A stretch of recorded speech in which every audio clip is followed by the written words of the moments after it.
تو سب سے پہلے میں جو نماز کے لیے ہماری ریکوائرمنٹ ہے اس کو ڈسکس کرتا ہوں. وضو اور غسل والا معاملہ تو الگ سے ہے، یہ ساری چیزیں انڈرسٹوڈ ہیں. اس کے بعد جب آپ مسجد میں آئیں گے تو نماز کے لیے سب سے ضروری چیز یہ ہے کہ آپ قبلہ رخ کھڑے ہوں گے اور اپنے دماغ میں نیت کو حاضر کریں گے کہ آپ کون سی نماز پڑھنے جا رہے ہیں. جب تک نیت حاضر نہیں ہوگی نماز درست نہیں ہوگی. صحیح بخاری اور صحیح مسلم کی متفق علیہ حدیث ہے کہ اللہ کے محبوب صلی اللہ علیہ وآلہ وسلم نے فرمایا انما الاعمال بالنیات، اعمال کا دار و مدار نیتوں کے اوپر ہے. تو نیت کو حاضر کرنا ضروری ہے. زبان سے نیت کا اظہار کرنا یہ کوئی ثابت نہیں ہے، البتہ نیت کو ذہن میں حاضر کرنا کہ میں اس وقت کون سی نماز پڑھنے جا رہا ہوں، کس وقت کی نماز پڑھنے جا رہا ہوں اور کتنی رکعتیں پڑھنے جا رہا ہوں، نوافل پڑھنے جا رہا ہوں یا فرض نماز پڑھنے جا رہا ہوں، یہ ضروری ہے. ادروائز پھر نماز نہیں ہوگی. اور جب آپ قبلہ رخ کھڑے ہوں، اب ہم تو ڈسکس کر رہے ہیں انڈیویجول کی نماز. جب امام کے پیچھے نماز پڑھنی ہے اس کا پروٹوکول تھوڑا بہت جو ڈفرنٹ ہے صف سیدھی کرنے کے اعتبار سے انشاءاللہ ہم پریکٹیکلی کریں گے آپ سب لوگوں کو کھڑا کر کے انشاءاللہ تعالی. انڈیویجول جب کھڑے ہوں گے نماز کے لیے تو آپ نے اپنے پاؤں اتنے کھول لیں کہ نارمل جس کو کہا جاتا ہے، یعنی اگر میں اپنے اس بازو سے ایک سیدھا پرپینڈیکولر ڈرا کروں تو وہ سیدھا جا کے میرے پاؤں کے ایج کو پہنچے. نہ بہت زیادہ پاؤں کھولنے ہیں اور نہ بہت زیادہ بہت کم. اور عموماً اگر آپ تقریباً 10 سے 11 انچ تک کھول لیں تو وہ نارمل تصور کیے جاتے ہیں. جیسے ہی آپ اس سے باہر نکلیں گے تو پھر جب آپ صف میں کھڑے ہوں گے تو کندھے سے کندھا نہیں ملے گا اور اسی طریقے سے پاؤں سے پاؤں نہیں ملیں گے. پاؤں ملائیں گے تو کندھا آؤٹ ہو جائے گا، کندھا ملائیں گے تو پاؤں آؤٹ ہو جائے گا. تو یہ یعنی دونوں کو اس طریقے سے بیلنس کرنا ہے. مرد کے لیے یہ ضروری ہے کہ وہ اپنی شلوار کو ٹخنوں سے اوپر رکھے. نماز کے علاوہ بھی سنت ہے، نماز میں تو اسپیسیفکلی سنت ہے مرد کے لیے، کیونکہ سنن ابی داؤد میں حدیث ہے اس مرد کی نماز نہیں ہوتی جس کا کپڑا ٹخنوں سے نیچے ہو. تو اس چیز کو انشور کرنا ہے کہ آپ کا کپڑا جو ہے وہ ٹخنوں سے اوپر ہے، یعنی جو لٹکانے والا کپڑا ہے. جرابیں اس کے اندر نہیں آتی، وہ لٹکائی نہیں جاتی، وہ پہنی ہوئی ہوتی ہے. اس کے بعد اگر آپ کی آستینیں وضو کی وجہ سے چڑھی ہوئی ہیں اوپر، ان آستینوں کو نیچے کریں. کف ثوب بھی منع ہے. اسی طریقے سے تہمت کو یا شلوار کو اوپر کرنے کے لیے یوں اڑیسنا، اس کو اندر کی طرف موڑنا، یہ بھی منع ہے، یہ بھی کف ثوب کے اندر آتا ہے. صحیح بخاری میں ان چیزوں کی ممانعت موجود ہے نبی صلی اللہ علیہ وآلہ وسلم کے ریفرنس سے. تو اس اعتبار سے ان ساری چیزوں کو دیکھ لینا ہے. پھر آپ نے قبلہ رخ کھڑے ہونا ہے اس حال میں کہ آپ جب قیام کے لیے اپنے ہاتھوں کو بلند کریں تو آپ کے یہ چیز ذہن میں ہونی چاہیے کہ میں اللہ تعالیٰ کے سامنے ہینڈز اپ کرنے جا رہا ہوں. یہ رفع الیدین کا ایک فلسفہ ہے اور یہ جب ذہن میں ہوگا تو پھر نماز کے اندر خشوع خضوع بھی نصیب ہوگا انشاءاللہ تعالیٰ. رفع الیدین کیسے کرنا ہے؟ اپنے ہاتھوں کو نارملی بلند کرنا ہے، یعنی اس کونی کو اگر ہم پیوٹ مانیں تو یہ کونی اگر ہم یوں رکھتے ہوئے اپنے ہاتھ کو یوں بلند کریں تو آپ دیکھیں گے کہ میری جو انگلیاں ہیں وہ کانوں کی سیدھ میں آ گئی ہیں، سائڈ سے جا کے دیکھیں، اور میری ہتھیلی جو ہے وہ کندھے کی سیدھ میں آ گئی ہے. یہ سنت طریقہ ہے. اور اس دوران ہاتھ کی انگلیاں اتنی کھلی ہوئی ہونی چاہیے جو نارمل ہے. سنن ابی داؤد میں حدیث ہے کہ نبی علیہ السلام جب رفع الیدین کرتے تھے تو ہاتھوں کی انگلیوں کو پھیلا کر کرتے تھے. پھیلانے سے مراد یہ نہیں ہے کہ ایسے کرتے تھے، تو بالکل اب نارمل طریقہ ہے. یعنی وہ راوی یہ بتانا چاہ رہے ہیں کہ نبی علیہ السلام ہاتھوں کو یوں نہیں رکھتے تھے بلکہ نارملی رکھتے تھے. اب آپ اس کو یوں دیکھیں گے تو میں جب اس کو ہاتھ کو بلند کروں گا تو آپ یہ دیکھیں میرے دونوں انگلیاں کانوں کی سیدھ میں ہیں، میری ہتھیلیاں کندھے کی سیدھ میں ہیں اور میری ہتھیلیاں قبلہ رخ ہیں. اور اس دوران یہاں پر ہی تھوڑی دیر کے لیے روکتے ہوئے میں اللہ اکبر کہوں گا اور اس کے بعد اپنے ہاتھوں کو باندھوں گا. اب جتنے بھی رفع الیدین ہوں گے وہ اسی طریقے کے ساتھ ہوں گے. صحیح مسلم میں حدیث ہے کہ نبی صلی اللہ علیہ وآلہ وسلم اپنے ہاتھوں کو کانوں تک بلند کرتے تھے. صحیح بخاری میں حدیث ہے کہ نبی علیہ السلام اپنے ہاتھوں کو کندھوں تک بلند کرتے تھے. اس میں تطبیق یہی بنتی ہے کہ آپ ہاتھ اس طرح بلند کرتے تھے کہ اگر انگلیاں دیکھی جائیں تو وہ کانوں کی سیدھ میں آ جائیں اور ہتھیلیاں دیکھی جائیں تو وہ کندھوں کی سیدھ میں آ جائیں. یہ نارمل پوزیشن ہے اور یہ بالکل صحیح ہونا چاہیے. اس کے لیے پریکٹس کرنے کا طریقہ ہے کہ آپ شیشے کے آگے کھڑے ہوں اور اس کی پریکٹس کریں. بعض لوگ ہوتے ہیں ان کے ہاتھ یوں ہوئے ہوتے ہیں, یوں ہوتے ہیں, کچھ یوں ہوئے ہوتے ہیں. یہ پریکٹس آپ کو کرنی پڑے گی. کسی کا ایک ہاتھ اونچا ہوتا ہے, نیچے ہوتا ہے. تو یہ اب مجھے جو آپ میں یہ کر رہا ہوں, میرے سامنے شیشہ نہیں ہے, یہ میری پریکٹس کی وجہ سے یہ سیدھا نظر آ رہا ہے. بعض اوقات آپ سمجھ رہے ہوں گے کہ سیدھا ہے لیکن وہ سیدھا ہوتا نہیں ہے, ٹیڑھا ہو جاتا ہے. تو اس کے لیے آپ کو پریکٹس کرنی پڑے گی. اور رفع الیدین کرتے ہوئے آپ نے اللہ اکبر کہہ کے ہاتھوں کو باندھنا ہے. یہ صحیح بخاری کے اندر یہ بھی حدیث موجود ہے کہ نبی علیہ السلام رفع الیدین کرتے اور اللہ اکبر کہتے. اور صحیح بخاری مسلم میں یہ بھی ملتا ہے کہ آپ صلی اللہ علیہ وآلہ وسلم اللہ اکبر کہتے اور رفع الیدین کرتے. لہٰذا اس چکر میں نہیں پڑنا کہ پہلے رفع الیدین کرنا ہے یا پہلے اللہ اکبر کہنا ہے. دونوں بیک وقت کہنے ہیں, آگے پیچھے کہنے ہیں, جس بھی طریقے سے کہیں سائملٹینیسلی آپ کہہ لیں. ہر صورتحال جو ہے وہ سنت کے مطابق ہے, کیونکہ اتنی جو باریکیاں ہیں نا وہ احادیث کے اندر نہ تو اللہ تعالیٰ کو مطلوب ہے کہ اس طرح کی رپورٹ کی جائے, نہ نبی علیہ السلام نے ان کو اس طریقے سے تعلیم فرمایا. تو یہ بڑی امپورٹنٹ چیز ہے اس حوالے سے. اللہ اکبر کہہ کے آپ نے ہاتھوں کو باندھا. اب ذرا یہ ہاتھوں کو باندھنے کی پوزیشن آپ ذرا دیکھ لیں. یہ میرا جو لیفٹ والا ہاتھ ہے, یہ بعض لوگ یوں کر کے مٹھی بند کر لیتے ہیں. اس کو آپ نے یوں رکھنا ہے جو نارمل پوزیشن ہے. اس کے بعد آپ نے یہ دایاں ہاتھ بائیں ہاتھ کے اوپر یوں رکھا کہ جو نارمل پوزیشن ہے. بعض لوگ یوں کر کے پکڑ لیتے ہیں, ٹھیک ہے, اگر آسانی ہے یوں کر کے پکڑ لیں. یہ نارمل پوزیشن ہے اور اگر آپ اس کو یوں رکھیں گے تو آپ کو رکھنے میں بھی آسانی ہوگی. یہ سنت طریقہ ہے جو صحیح بخاری کی حدیث کی روشنی میں ہمیں پتہ چلتا ہے. کیونکہ صحیح بخاری میں حدیث ہے کہ سہل ابن سعد الساعدی کہتے ہیں کہ نبی صلی اللہ علیہ وآلہ وسلم کے زمانے میں ہمیں حکم دیا جاتا تھا کہ ہم اپنا دایاں ہاتھ بائیں زیرہ کے اوپر رکھیں. اب زیرہ جو ہے یہ کونی سے لے کے انگلیوں تک ہے. اور ابو داؤد اور نسائی کے اندر حدیث ہے کہ نبی علیہ السلام نے اپنا دایاں ہاتھ بائیں رسق را سین غین کف اور ساعد پر رکھا. ساعد کہتے ہیں کف سے لے کر کونی تک. یہ کف کا لفظ تو اردو زبان میں بھی استعمال ہوتا ہے, یہ عربی کا ہے. اور یہاں انگلی سے لے کے کف تک رسخ کہلاتا ہے.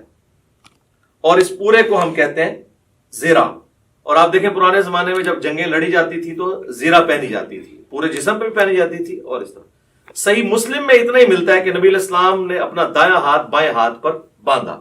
ڈیٹیل بخاری میں اور ابو داؤد میں اور سنن نسائی میں ملتی ہے. مسند احمد میں روایت ہے کہ سینے پہ باندھا. اب سینے سے مراد یہ نہیں کہ آپ نے یوں کر کے باندھ لیا. سینے کی ڈیفینیشن ہے یہ نہر سے لے کر ناف تک, یہ سارے کا سارا سینہ ہے. یہ سینہ ہے. اس میں جہاں پہ بھی لائی کرے گا تو آٹومیٹکلی آپ دیکھیں جب آپ یوں کریں گے اور یوں رکھیں گے تو وہ ایک خاص پوزیشن پہ آئے گا جو نہ بہت اونچا نہ بہت نیچا. ناف سے برل یہ اوپر ہی ہے اور نہر سے کافی نیچے ہے. یہ نارمل پوزیشن ہے. اسی پوزیشن میں جب آپ جماعت کے ساتھ نماز پڑھیں گے تو پاؤں سے پاؤں بھی ملا سکیں گے اور کندھے سے کندھا بھی. جیسے ہی آپ یہ اوپر چلے گئے تو پھر یہ دیکھیں کونیاں ملیں گی, کندھا نہیں ملے گا. اسی طریقے سے میرے بھائیوں جب آپ ناف سے نیچے ہاتھ باندھتے ہیں نا تو یہ خلاف سنت ہے. اس حوالے سے جو سنن ابی داؤد کی ایک حدیث پیش کی جاتی ہے تو امام داؤد رحمہ اللہ تعالیٰ نے خود ساتھ لکھا ہے کہ اس حدیث میں ایک راوی ہیں عبد الرحمن بن اسحاق الکوفی, جس کے بارے میں نے خود احمد بن حنبل سے سنا ہے کہ وہ اس کو ضعیف کہا کرتے تھے. اور یہاں پر لوگوں نے یعنی وہ روایت تو پیش کی لیکن ساتھ جو امام کا حکم تھا اس کو سکپ کر دیا. تو ایسے بھی نہیں کریں گے, ایسے بھی نہیں کریں گے, بلکہ اس طریقے سے ہاتھ باندھیں گے جو سنت طریقہ ہے. یا پھر دوسرا طریقہ یہ ہے کہ وضع الیدین کی بجائے ارسال الیدین کیا جائے. اس کے لیے ہم پھر یوں کریں گے کہ آپ نے یوں رفع الیدین کیا, اللہ اکبر کہہ کے ایسے. بعض لوگ بالکل ایسے ساتھ ملا لیتے ہیں, بعض مٹھیاں بند کر لیتے ہیں, بعض ایسے کر کے کھڑے ہو جاتے ہیں. بالکل غلط ہے. بالکل نارمل پوزیشن پہ جہاں پہ آئیں گے یہ ارسال الیدین ہوگا. یہ بھی سنت ہے, اگرچہ اس حوالے سے جو سنن طبرانی کی روایت ہے اس میں خصیب الجحد الراوی جو ہے وہ ضعیف ہے. لیکن چونکہ موقوفاً روایتیں عبداللہ ابن زبیر سے ملتی ہیں المصنف ابن ابی شیبہ میں, بلکہ مصنف ابن ابی شیبہ میں پورا چیپٹر ہے ان صحابہ اور تابعین کا بیان جو ہاتھ باندھ کے نماز پڑھا کرتے تھے، اور ان صحابہ اور تابعین کا بیان جو ہاتھ کھول کر نماز پڑھا کرتے تھے. یہ دونوں طریقے سنت ہے. اور میں نے تو سنن ابی داؤد کی جو 730 نمبر حدیث ہے اس سے بھی یہ چیز ثابت کی ہے کہ انڈائریکٹلی ابو حمید سعدی کی جو 10 صحابہ والی حدیث ہے وہ بھی اس کو سپورٹیو ہے کہ ارسال الیدین کرنا بھی سنت ہے. اس پہ میرا کلپ الحمدللہ لاکھوں لوگوں نے دیکھا ہے، فیس بک کے اوپر بھی، یوٹیوب کے اوپر بھی. آج میں اس ڈیٹیل میں نہیں جاؤں گا. بہرحال ارسال الیدین بھی سنت ہے. الحمدللہ ہم دونوں طریقے سے نماز پڑھتے ہیں. کم از کم میں ایک نماز ضرور ارسال الیدین سے پڑھتا ہوں. لیکن میں وضع الیدین کو اس لیے پریفر کرتا ہوں کہ میں یہ خواہش کرتا ہوں کہ میں اللہ تعالیٰ کے سامنے اس حال میں بھی کھڑا ہوں. اب جو لوگ صرف ارسال الیدین کرتے ہیں وہ اس سنت سے محروم ہو جاتے ہیں. اسی طریقے سے جو لوگ رکوع کے بعد ہاتھ باندھنے کے قائل ہیں وہ بھی اس سنت سے محروم ہو جاتے ہیں. تو ہم اس سنت پہ بھی عمل کرتے ہیں اور اس پہ بھی. رکوع سے پہلے یوں اور رکوع کے بعد ارسال الیدین، اس پہ تو اجماع ہے اہل سنت کے تمام مکاتب فکر، حنفی، شافعی، مالکی، حنبلی اور اہل حدیث بھی. یہ تو چند علماء عرب ہیں جنہوں نے یہ کام ڈالنا شروع کیا ہے رکوع کے بعد ہاتھ باندھنے والا. اس پہ تو اجماع امت ہے اور میں نے دلائل کے ساتھ ثابت کیا ہے. صحیح بخاری میں اس کے اشارے موجود ہیں، سنن ابی داؤد کے اندر ابو حمید سعدی والی حدیث میں اس کے اشارے موجود ہیں کہ ارسال الیدین کیا جائے گا رکوع کے بعد. تو لہٰذا دونوں طریقے سنت ہیں. ارسال الیدین سے ہم نماز پڑھتے ہیں، فرض نماز پڑھتے ہیں، سنیوں کی مسجد کی پہلی صف میں پڑھتے ہیں چاہے کسی کو برا لگے. الحمدللہ مطلب اس میں تو کوئی آر نہیں ہمیں اس بات کو کرنے میں. تو ارسال الیدین بھی سنت ہے اور وضع الیدین بھی سنت ہے. تو آپ اچھا بعض لوگ جو ہے نماز شروع کرتے ہی اللہ اکبر کہہ کے یوں ہاتھ چھوڑ دیتے ہیں اور پھر یوں ہاتھ باندھتے ہیں. یہ بھی خلاف سنت ہے. آپ نے ہاتھ چھوڑنے ہیں تو چھوڑ کے نماز پڑھیں، یہ بھی سنت ہے. اور آپ نے ہاتھ باندھنے ہیں تو باندھ کے نماز پڑھیں تو وہ بھی سنت ہے. لیکن یہ یوں کر کے یوں نہ کریں. اس کے بعد پھر آپ اللہ اکبر کہتے ہوئے اگلے رکن میں جائیں گے اور رفع الیدین کرتے ہوئے اسی طریقے سے، اور وہ ہے رکوع. یوں دیکھیں اللہ اکبر. اب رکوع کے اندر آپ نے ساری انگلیاں جو ہیں ہاتھوں کی پھیلا کے رکھنی ہیں اور مضبوطی کے ساتھ گھٹنوں کو پکڑنا ہے اور ان بازوؤں کو بالکل سیدھا کر دینا ہے. جب آپ سیدھا کریں گے تو آپ کی کمر آٹومیٹکلی خود بخود سیدھی ہو جائے گی جو سنت طریقہ ہے. اور آرام سے یہاں پہ آپ تسبیحات کریں گے اور اس کے بعد سکون سے پھر آپ تسبیحات پڑھنے کے بعد جو میں بعد میں بتاؤں گا، سمع اللہ لمن حمدہ، ربنا ولک الحمد حمدا کثیرا طیبا مبارکا فیہ. مختلف قسم کے الفاظ ہیں، ربنا ولک الحمد بھی کہہ سکتے ہیں. اور اس حالت میں آپ نے ہاتھ باندھنے نہیں بلکہ ارسال الیدین کرنا ہے اور کم از کم اتنی دیر کھڑے ہونا ہے کہ جتنی دیر آپ ربنا لک الحمد کہیں. بعض لوگوں کی عادت ہے کہ وہ سمع اللہ لمن حمدہ کہہ کے تو ساتھ ہی ایسے چلے جاتے ہیں سجدے میں. یہ بالکل خلاف سنت ہے، نماز نہیں ہوگی. بلکہ بخاری مسلم میں بڑی ڈیٹیل حدیث ہے جو ایک صحابی نے نماز پڑھی، نبی علیہ السلام کے پاس حاضر ہوا، سلام عرض کیا، آپ علیہ السلام نے وعلیکم السلام ورحمۃ اللہ کہا اور کہا کہ دوبارہ نماز پڑھو. تو نے نماز پڑھی نہیں، 3 دفعہ اسی طریقے سے ہوا. پھر اس نے عرض کیا اللہ کے نبی مجھے نماز سکھائیں.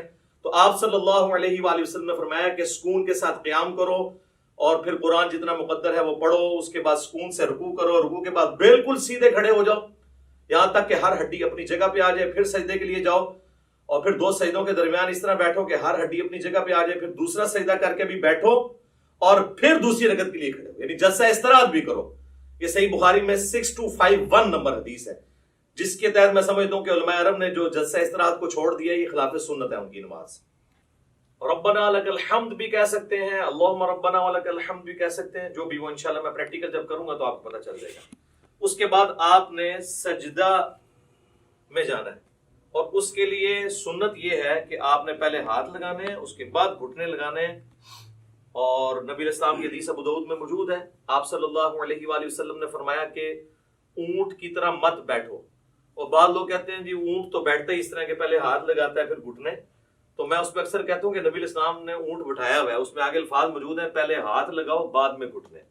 پھر صحیح بخاری میں جو حدیث ہے 803 نمبر، اس سے پہلے امام بخاری نے باقاعدہ عبداللہ ابن عمر کا عمل لکھا ہے جس کی پوری سند مصنف ابن ابی شیبہ میں موجود ہے کہ عبداللہ بن عمر جب سجدے میں جانے لگتے تھے پہلے ہاتھ لگاتے تھے بعد میں گھٹنے. لہذا علماء عرب جو نماز پڑھتے پہلے گھٹنے لگاتے ہیں یہ سنت سے دور ہے ایز کمپیئر ٹو اس عمل کے جو ہم کرنے لگے ہیں. ربنا لک الحمد حمدا کثیرا طیبا مبارکا فی، اس کے بعد آپ سجدے کی طرف جھکیں گے تو آپ نے یہ دیکھیں، یہ خود بخود اپنی جگہ بنائے گا ہر چیز. آپ دیکھ رہے ہیں میری انگلیاں ایسی جگہ پہ آئی ہیں کہ جب میں اس ایج کے اوپر سجدہ کروں گا تو میری انگلیاں کانوں کی سیدھ میں آئیں گی اور ہتھیلیاں کندھے کی سیدھ میں، جس طرح کے رفع الیدین کے وقت تھی، اور انگلیاں آلموسٹ نارمل پوزیشن میں ہوں گی. ایک ضعیف روایت ملتی ہے جس میں آپ صلی اللہ علیہ وآلہ وسلم کے بارے میں آتا ہے کہ انگلیاں ملا کے سجدہ کرتے تھے.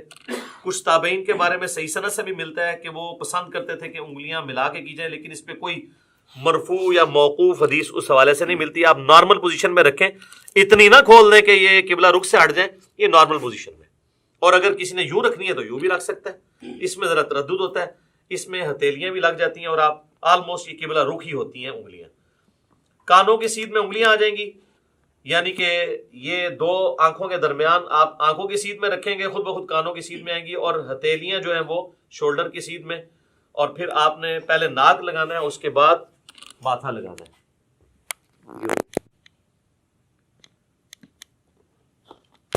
اسی حالت میں سجدے کی تسبیحات آپ نے پڑھنی ہے، سبحان ربی الاعلی، یا باقی تسبیحات انشاءاللہ پڑھ کے بتا دوں گا. اور پاؤں کی انگلیاں قبلہ رخ ہونی چاہیے، دونوں ایڑیاں آپس میں جڑی ہوئی ہوں، اور ہاتھ جو ہیں وہ پہلوؤں سے الگ ہوں، رانے جو ہیں وہ پنڈلی کے جوڑ سے الگ ہوں نارمل پوزیشن کے اوپر.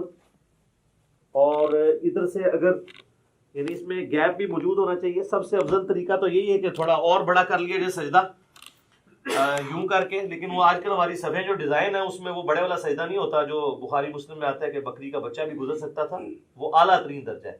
جس چیز سے منع کیا گیا نا وہ یہی ہے کہ آپ نے، بخاری مسلم میں آتا ہے کہ کونیاں زمین پہ کتے کی طرح نہیں یوں بچھانی.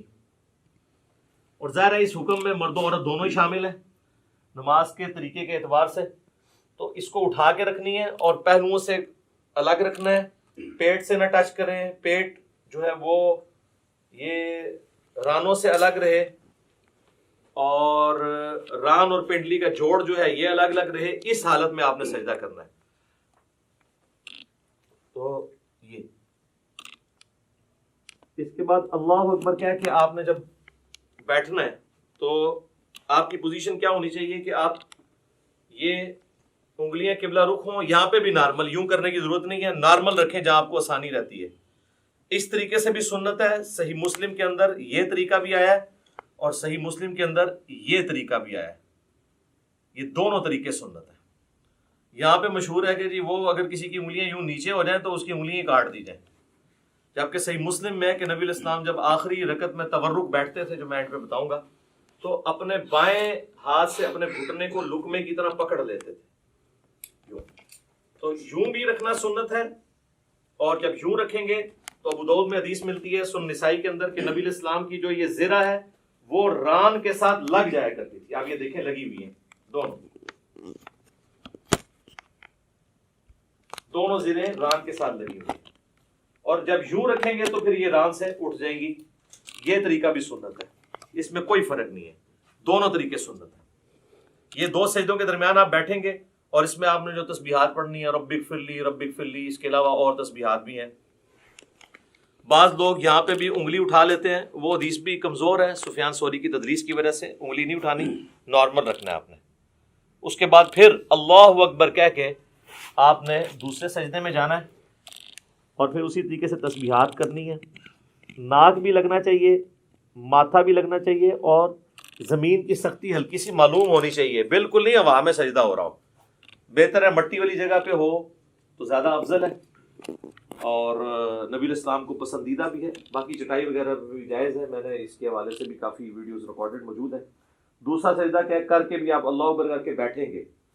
صحیح بخاری میں 6251 نمبر حدیث ہے، نبی علیہ السلام حکم دیتے تھے کہ نماز میں سکون کرو اس حال میں کہ تم نے بیٹھنا ہے، اور اس کے بعد پھر دوسری رکعت کے لیے کھڑے ہونا ہے. اچھا، اس دوران یہ آپ دیکھیں جب دو سجدوں کے درمیان بیٹھنا ہے نا تو بایاں پاؤں لٹانا ہے اور دائیں پاؤں کو کھڑا رکھنا ہے، یہ جہاں پہ آپ کو نارمل لگے. بعض لوگوں کے پاؤں شروع سے عادت نہیں ہوتی ہے تو وہ پاؤں بےچارے جو ہیں وہ کھڑا نہیں کر سکتے تو ان کو کبھی بعض اوقات ایسے کرنا پڑتا ہے، کر سکتے ہیں، جائز ہے، ایسے کر سکتے ہیں جیسے اس کو آسانی لگے یوں، لیکن سنت یہ ہے کہ دایاں پاؤں آپ کھڑے کریں گے اور بائیں کو لٹا کے اس پہ بیٹھیں گے 2 سجدوں کے درمیان، پھر دوسرا سجدہ کر کے بھی ایسے ہی بیٹھیں گے، اور پھر اللہ اکبر کہہ کے ہاتھوں کا سہارا لیتے ہوئے، صحیح بخاری میں حدیث ہے نبی علیہ السلام اعتماد کرتے ہوئے اٹھتے تھے۔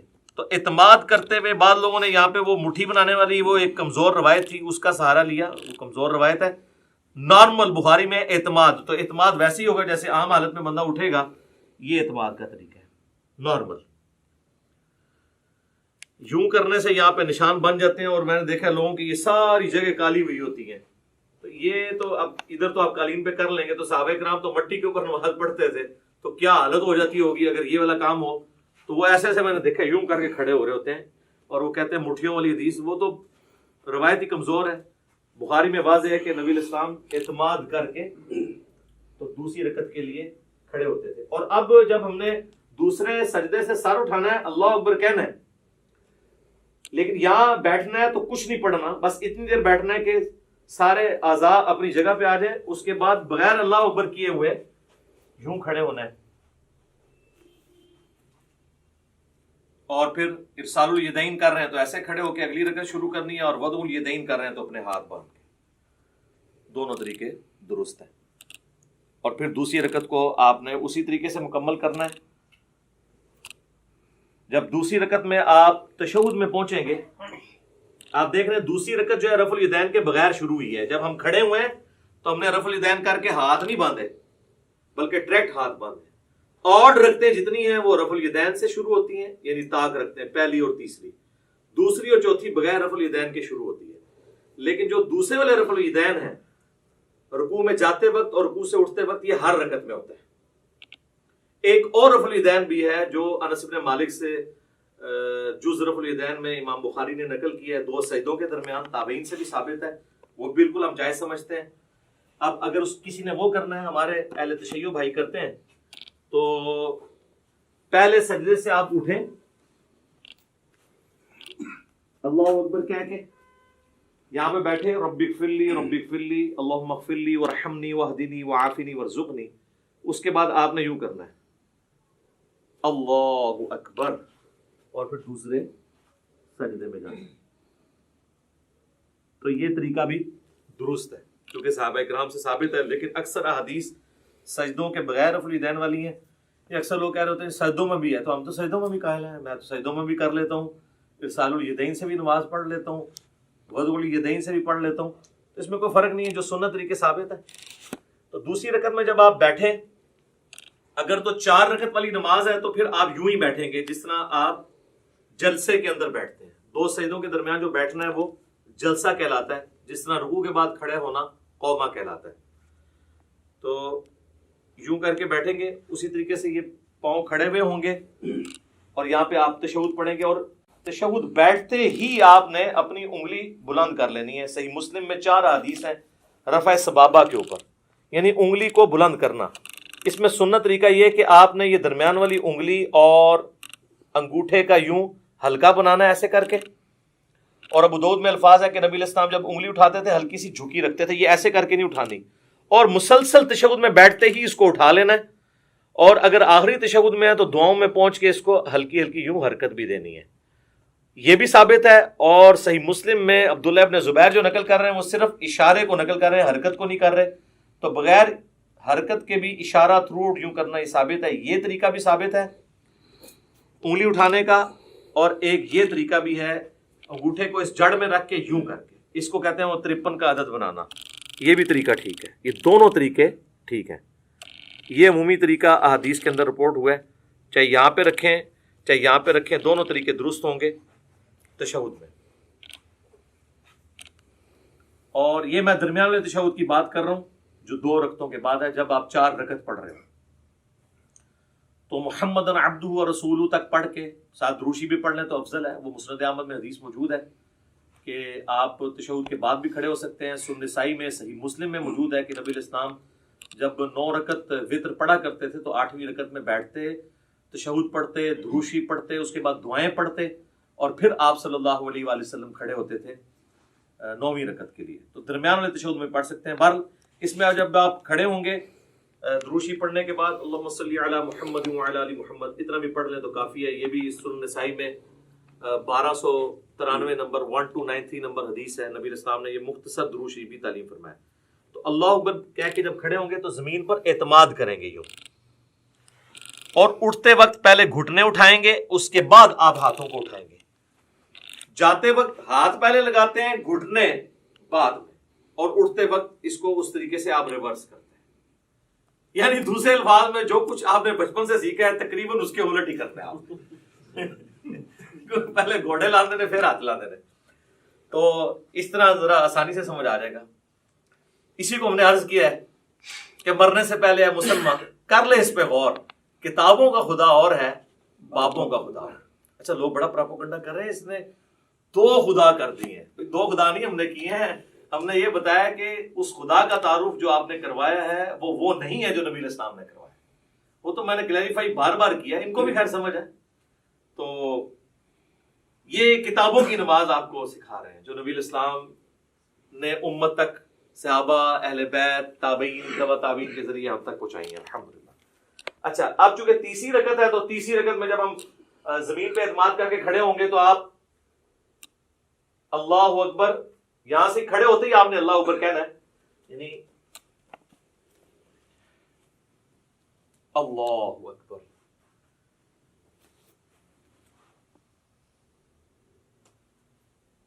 پھر وضع الیدین کر لینا ہے، یا اگر آپ نے ارسال الیدین کرنا ہے تو آپ یوں کر لیں۔ اور پھر تیسری رکعت میں جو پڑھنا ہے وہ انشاءاللہ میں پریکٹیکلی پڑھ کے بھی بتا دوں گا، سب کو پتہ ہی ہے، ہم تو پوسچرز اس وقت ڈسکس کر رہے ہیں کیسے بنانے ہیں۔ تیسری رکعت بھی اسی طریقے سے ہوگی، اور تیسری رکعت میں بھی دوسرا سجدہ کرنے کے بعد جلسے میں بیٹھ کے، جسے جلسہ استراحت کہتے ہیں، پھر آپ نے کھڑے ہونا ہے تیسری رکعت کے لیے اور چوتھی رکعت کے لیے، اور وہ رفع الیدین کے بغیر ہوگی، ڈائریکٹلی ہاتھ باندھیں گے یا ارسال الیدین کریں گے نارمل پوزیشن میں۔ پھر اسی طریقے سے اللہ اکبر کہہ کے آپ رکوع میں جائیں گے، پھر رکوع سے اٹھیں گے اور ربنا لک الحمد کہیں گے۔ تو چوتھی رکعت میں جب آپ دوسرا سجدہ کر کے بیٹھیں گے تو صحیح بخاری میں موجود ہے نبی صلی اللہ علیہ وآلہ وسلم تورک کیا کرتے تھے، اور اس میں الفاظ ہیں کہ چوتھی رکعت میں بیٹھتے تھے، اور ابو داؤد میں یہ الفاظ ہیں ابو حمید سعدی والی حدیث کے اندر کہ جس رکعت میں آپ نے سلام پھیرنا ہوتا تھا نا اس میں آپ تورک کرتے تھے۔ تو اس سے ہمیں یہ بات پتہ چلی کہ چاہے 4 رکعت والی نماز ہے، 3 والی ہے، 2 والی ہے، جس تشہد میں دروشی پڑھنے کے بعد آپ نے سلام پھیرنا ہے اس میں آپ نے تورک کرنا ہے۔ اور اس میں حکمت بھی ہے کہ اس میں انسان تھکتا نہیں ہے۔ تورک جو ہے یہ دایاں پاؤں آپ نے بائیں پاؤں کے نیچے سے گزار کے دائیں پاؤں کو آپ نے کھڑا کرنا ہے، اور آپ نے دائیں پاؤں کے نیچے سے بائیں پاؤں کو گزارنا ہے اس حالت میں، یہ تورک ہے۔ اور آپ یوں بھی کر سکتے ہیں، یہ ابو داؤد میں یہ بھی حدیث ہے کہ نبی علیہ السلام نے اپنے دونوں پاؤں ایک طرف نکال دیے، ٹھیک ہے، یہ ایک طرف نکالے ہوئے میں نے دونوں پاؤں، یہ بھی ٹھیک ہے، یہ بھی ٹھیک ہے۔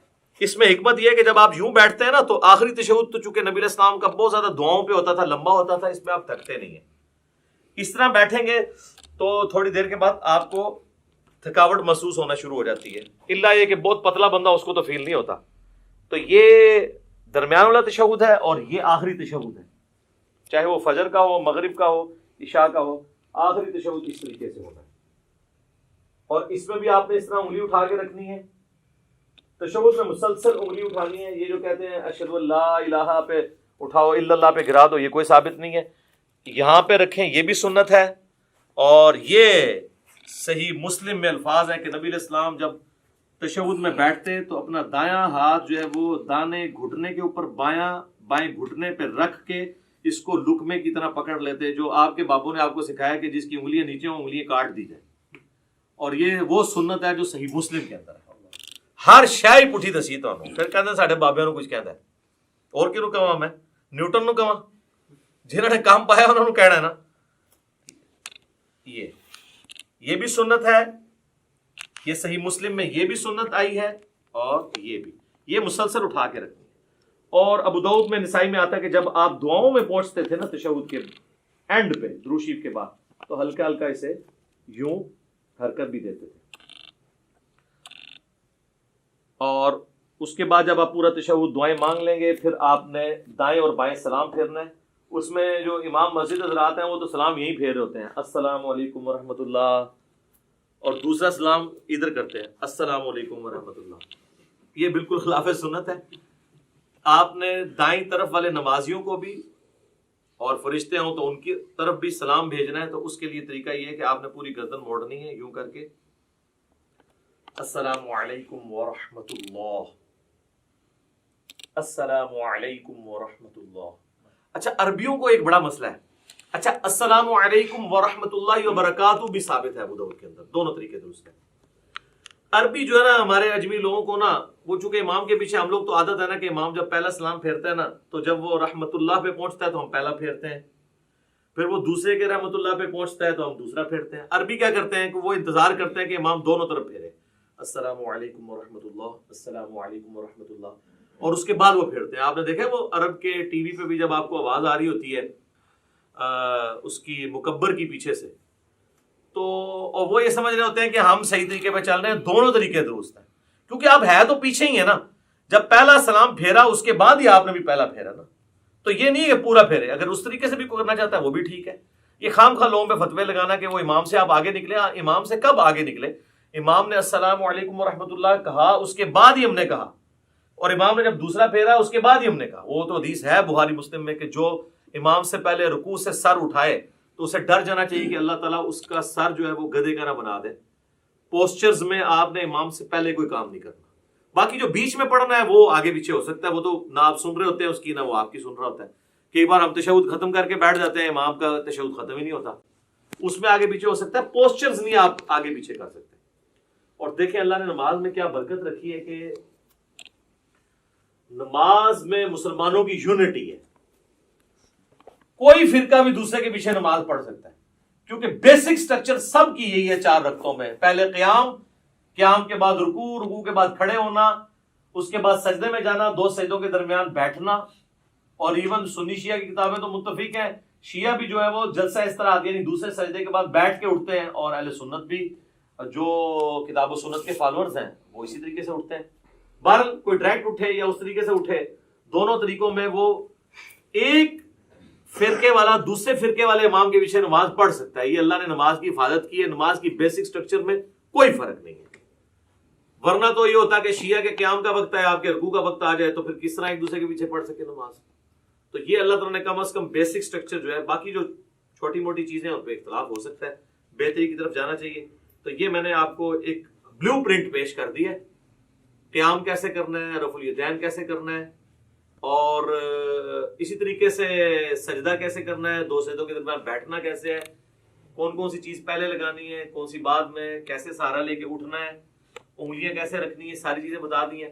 اہل تشیع کے ہاں ایک ریناؤنڈ چیز ہے کہ وہ جب یعنی نماز کا اختتام کرتے ہیں تو 3 دفعہ اللہ اکبر ایسے ایسے کہتے ہیں, تو سلام نہیں پھیرتے. لیکن شیعہ سلام پھیرنے کے قائل بھی ہیں. خامنائی صاحب نے نماز پڑھائی, ثاقب اکبر صاحب نے مجھے خود کہا, میں نے ان کے پیچھے نماز پڑھی, انہوں نے دونوں طرف سلام پھیرا. دونوں طریقے درست ہیں. باقی اللہ اکبر پہ تو ہم بھی متفق ہیں کہ نماز کے اینڈ پہ ہم بھی بلند آواز سے اللہ اکبر کہتے ہیں. بخاری مسلم میں حدیث ہے کہ نبی علیہ السلام کی نماز کا مکمل ہونا اللہ اکبر کی آواز سے, تکبیر کی آواز سے پہچانا جاتا تھا. اس کے بعد آہستہ آواز سے 3 دفعہ استغفر اللہ, اور پھر اللہم انت السلام و منک السلام تبارک یا ذا الجلال والاکرام. جو ہمارے گرین اور بلو کارڈز آپ پڑھ سکتے ہیں, سب کچھ موجود ہے اس کے اندر. تو یہ بیسک سٹرکچر تھی جس میں نے کوشش کی کہ آپ کو ایک اوور آل پکچر پتہ چل جائے. اب میں فزیکلی آپ کو نماز پڑھ کے بھی بتاؤں گا تاکہ آپ کو پتہ چل جائے کہ اس میں نے یہ پڑھنا ہے اور اس طرح پڑھنا ہے, اور کم از کم اتنا پڑھنا ہے. زیادہ تو آپ جتنا گڑ ڈالیں میٹھا ہوگا. لیکن اس لیول پہ جانے سے پہلے میں آپ کو ایک بلو پرنٹ باقی نمازوں کا بھی بتا دیتا ہوں. یہ تو 4 رکعتوں کا بتایا, اگر 2 رکعتیں ہوتی تو میں دوسری رکعت میں یوں تورک بیٹھ جاتا. اور اگر وتر کی نماز ہوتی تو وتر کا طریقہ بھی اب ہم ڈسکس کر رہے ہیں, تو وتر کا طریقہ بھی سیم اسی طریقے سے جس طرح عام نماز ہے. 3 وتر نبی علیہ السلام کی عمومی سنت ہے. صحیح بخاری میں قاسم بن محمد بن ابی بکر جو سیدنا ابو بکر رضی اللہ تعالیٰ عنہ کے پوتے ہیں وہ کہتے ہیں میں نے صحابہ کرام کو 3 رکعت وتر پہ پایا، البتہ ایک میں حرج نہیں ہے۔ اور بخاری مسلم میں وہ تو مشہور حدیث ہے، رمضان ہو یا غیر رمضان، اما عائشہ کہتی ہیں نبی علیہ السلام 11 رکعت پڑھتے تھے، 8 تراویح اور 3 وتر، یا 8 نفل یا تہجد کچھ بھی کہہ لیں۔ تو 3 وتر کا طریقہ یہ ہے کہ آپ نے وتر کو مغرب سے مختلف کرنا ہے، کیونکہ المستدرک للحاکم میں صحیح ابن حبان میں موجود ہے، نبی علیہ السلام نے فرمایا اسے مغرب سے مختلف کرو۔ اور مغرب سے مختلف کرنے کا طریقہ کیا ہے کہ 2 طریقے ہیں، ایک وہ ہے جو صحیح بخاری اور مسلم میں آیا ہے عبداللہ بن عمر سے کہ وہ 2 رکعتیں پڑھنے کے بعد سلام پھیر دیا کرتے تھے، اور پھر سلام پھیرنے کے بعد اگر کسی اپنے غلام کو کوئی حکم دینا ہوتا تو حکم دیتے تاکہ یہ پتہ چل جائے کہ اس کے دوران بول سکتے ہیں، اور پھر 1 رکعت الگ سے پڑھا کرتے تھے۔ یہ مغرب سے مختلف کرنے کا ایک طریقہ ہے۔ دوسرا جو ہے وہ ہمیں سیدنا عمر فاروق رضی اللہ تعالیٰ عنہ سے صحیح ابن خزیمہ میں، ابن حبان میں، المستدرک للحاکم اور کئی کتابوں میں ملتا ہے کہ وہ کیا کرتے تھے کہ دوسرا جو تشہد ہے نا، جو 2 رکعتوں کے بعد جو تشہد ہے وہ نہیں بیٹھتے تھے۔ مغرب میں تو ہم بیٹھتے ہیں نا، تو دوسری رکعت میں بھی وہ جلسہ استراحت کرتے تھے اور تیسری رکعت کے لیے کھڑے ہو جاتے تھے۔ اور جب آپ تیسری رکعت کے لیے کھڑے ہوں گے، چونکہ یہ آڈ رکعت ہے تو پھر یہ رفع الیدین سے شروع ہوگی۔ یہ بھی اکثر لوگ پوچھ رہے ہوتے ہیں کہ تیسری بغیر رفع الیدین دی ہوگی، رفع الیدین سر آڈ رکعت سمپل فارمولہ ہے رفع الیدین کے ساتھ۔ رفع الیدین کتنے ہونے ہیں؟ 4 رفع الیدین تو اتفاقی ہیں۔ نماز شروع کرتے وقت، ہر رکعت میں رکوع میں جاتے وقت اور اٹھتے وقت 3 ہو گئے، اور 2 رکعتوں سے اٹھ کے یعنی تیسری رکعت کے اندر یہ 4 ہے، اور 5واں 2 سجدوں کے درمیان ہے۔ اس کے علاوہ بھی اگر جس کو جتنا شوق ہے کرتا رہے، ہر اٹھک بیٹھک پہ کرے، اس کی مرضی۔ یہ ایٹ لیسٹ ڈیٹم لیول ہے۔ اچھا جی، اب وتر میں چونکہ وہ مختلف اس طرح کرنا ہے وہ تو میں نے آپ کو بتا دیا۔ جب آپ تیسری رکعت میں ہوں گے، چاہے وہ الگ سے پڑھ رہے ہوں آپ، چاہے وہ آپ فصل کر کے یعنی سلام درمیان والے دونوں پھیر کے اس کے بعد پڑھ رہے ہوں، تو جب آپ تیسری رکعت میں سورۃ الفاتحہ میں سورت ملا لیں گے، اس کے بعد آپ اس کے ساتھ ہی دعائے قنوت پڑھ سکتے ہیں۔ اللہم اہدنی فیمن ہدیت، آج کلپ چڑھ گیا ہوگی کہ اصل دعا کیڑی ہے، ٹھیک ہے جی۔ تو اور اس میں آپ ارسال الیدین اگر کیے ہوئے ہیں تو اس حالت میں پڑھیں گے، لیکن پڑھیں گے آپ رکوع سے پہلے۔ صحیح بخاری میں 1002 نمبر حدیث ہے، انس بن مالک کہتے ہیں وہ شخص غلط بیانی کر رہا ہے، جھوٹ بول رہا ہے، جو یہ کہہ رہا ہے کہ نبی صلی اللہ علیہ وآلہ وسلم قنوت وتر کی قنوت کی دعا جو ہے وہ رکوع کے بعد کیا کرتے تھے۔ آپ نے صرف 1 مہینہ رکوع کے بعد کی، وہ کافروں پہ بددعا کی تھی، قنوت نازلہ۔ آپ ہمیشہ رکوع سے پہلے کرتے تھے۔ رکوع سے پہلے کیسے ہے؟ سورت ملائی، اس کے بعد یہ آپ نے پڑھ دیا اللہم اہدنی فیمن ہدیت، یہ دعا پوری کی، پھر آپ رفع الیدین کر کے رکوع میں چلے گئے۔ اور دوسرا طریقہ جو کم از کم 3 تابعین سے ثابت ہے اور سیدنا عمر سے بھی ثابت ہے، اور المصنف ابن ابی شیبہ میں، مستدرک الحاکم میں، صحیح ابن حبان کے اندر، ابن خزیمہ کے اندر، المعجم الکبیر طبرانی کے اندر ڈیٹیل سے مل جائے گا آپ کو کہ سیدنا عمر جو ہے وہ تکبیر کہتے تھے دعائے قنوت پڑھنے سے پہلے، یعنی سورت ملا لی، اس کے بعد سورت ملانے کے بعد آپ نے اللہ اکبر کیا، تکبیر کہی، اور دوبارہ ہاتھ باندھ کے آپ نے دعائے قنوت مانگی۔ اس میں ہاتھ نہیں اٹھانے ہوتے کیونکہ یہ قنوت نازلہ نہیں ہے، یہ عام قنوت ہے۔ عام قنوت میں ہاتھ باندھے جاتے ہیں یا ارسال الیدین کر کے آپ پڑھیں۔ ہاتھ اٹھانے والی کافروں میں بددعا ہے، اور وہ ہوتی بھی رکوع کے بعد ہے، اور وہ ہوتی بھی عموماً فرض رکعت جو فرض نماز ہے اس کی آخری رکعت میں رکوع میں جانے کے بعد ہوتی ہے، جو سنت ہے۔ وہ آپ کو قنوت والا چیپٹر مشکات میں مل جائے گا، ابو داؤد ترمذی ابن ماجہ کے حوالے سے حدیث مل جائے گی۔ اور جو قنوت وتر کے اندر کوئی قنوت نازلہ کرنا چاہتا ہے تو نبی علیہ السلام سے ثابت نہیں، لیکن صحابہ کرام سے، ابی ابن کعب سے، صحیح ابن خزیمہ کے اندر موجود ہے، جس میں دعائے قنوت بھی انہوں نے پڑھی اور ساتھ درود شریف بھی پڑھا اینڈ کے اوپر، اور بھی دعائیں مانگی، وہ آپ کر سکتے ہیں۔ صحابہ کا یہ طریقہ، اور میں اس پہ اکثر کہتا ہوں کہ جو لوگ کہتے ہیں کہ صحابہ کرام نعوذ باللہ حجت نہیں ہے، ہم نے مرفوع حدیث ہی دیکھنی ہے، تو ان کے لیے لمحہ فکری ہے کہ وہ جتنی یہاں پہ قنوت نازلہ پڑھا رہے ہیں اپنی وطروں کے اندر رمضان میں، وہ تو صحابہ کا طریقہ ہے۔ جب داڑھی کی باری آتی ہے ہم نہیں کاٹتے، لیکن مٹھی کے بعد صحابہ کا اجماع ہے کہ کاٹنا جائز ہے۔ وہاں کہتے ہیں جی ہم نبی علیہ السلام کو دیکھ رہے ہیں، تو نبی علیہ السلام کو بھی نہیں آپ دیکھ رہے، نبی علیہ السلام کی تو مٹھی سے بڑی نہیں ہے، یہ بھی میں نے ثابت کیا ہے الحمدللہ۔ ساتھ ساتھ تھوڑی سی برین واشنگ ہوتی رہنی چاہیے، تبھی چیزوں کی سمجھ آتی ہے۔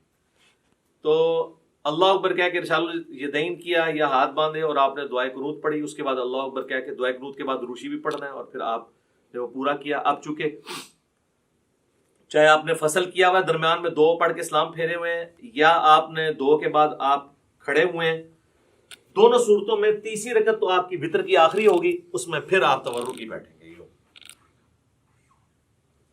بلکہ سنن کبریٰ البیہقی میں یا مصنف ابن ابی شیبہ میں ملتا ہے نا کہ جس رات سیدنا ابو بکر کو دفن کیا گیا تو رمضان کی رات نہیں تھی، تو حضرت عمر نے کہا میں نے تو وتر ہی نہیں پڑھے ہوئے ہیں، تو پھر انہوں نے کہا میں جماعت کراتا ہوں تو میرے پیچھے وتر پڑھو. اس سے یہ بھی بات پتہ چلی کہ رمضان کے علاوہ وتر کی جماعت کروائی جا سکتی ہے. تو اس میں انہوں نے وتر اسی طریقے سے پڑھائے تھے کہ انہوں نے درمیان تشہد چھوڑا تھا اور اپنا 3 وتر پڑھائے تھے. اور وتر کے اوپر میرا ڈیٹیلڈ 130 مسئلہ ہے، اس میں نے ساری نیٹی گریٹیز ڈسکس کی ہیں، آج اس ڈیٹیل میں جانے کی ضرورت نہیں.